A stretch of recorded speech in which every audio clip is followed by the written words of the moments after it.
இல்லைங்க சார், மல்லிகை கடைக்கு போகும்போது ஏன் 200 செலவாகுது, ஏன் 250 செலவாகுதுன்னு சொல்லி சண்டை போட்டார் ஒரு டைம். நான் என்ன பண்ணிட்டேன், அடுத்த நாள் காலையில் 6 மணிக்கு அவரே பைய கொடுத்து அனுப்பிட்டேன். ஒரு வாரம் நீ தான் போய் செலவு வாங்கணும், அதில் எவ்வளோ செலவாகுதுன்னு உனக்கு தெரியும். இவ்வளோ செலவாகுது, அப்போ விலைவாசி தான் ஏறிச்சு, அதுக்கு நீ என்ன பண்ணுவ அப்படின்னாரு. இனிமே உனக்கு பலகாரமும் வராது, எதுவும் வராது, இனிமேல் விலைவாசி தான் ஏறும் தவிர நீ சிக்கனம் பண்ணனா நீ எதுவுமே கேட்காத அப்படின்ற. அதுலேருந்து நான் எதுவுமே கொண்டு போய் கொடுக்கறது இல்லை. ஒரு டைம் அப்படிதான் சோப்பு ஏன் இவ்வளோ கரையுதுனாரு. அதுக்கும் நான் அடுத்த நாள் பதில் வச்சுட்டேன்.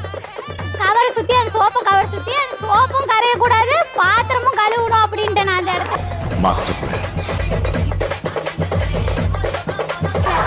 அந்த இடத்துல என்ன தெரியுங்களா சொன்னாங்க, கெமிக்கல் அதிகமாக கலக்குறாங்க, அதுக்கு நீ என்ன பண்ணுவ அப்படின்றாரு அந்த இடத்துல.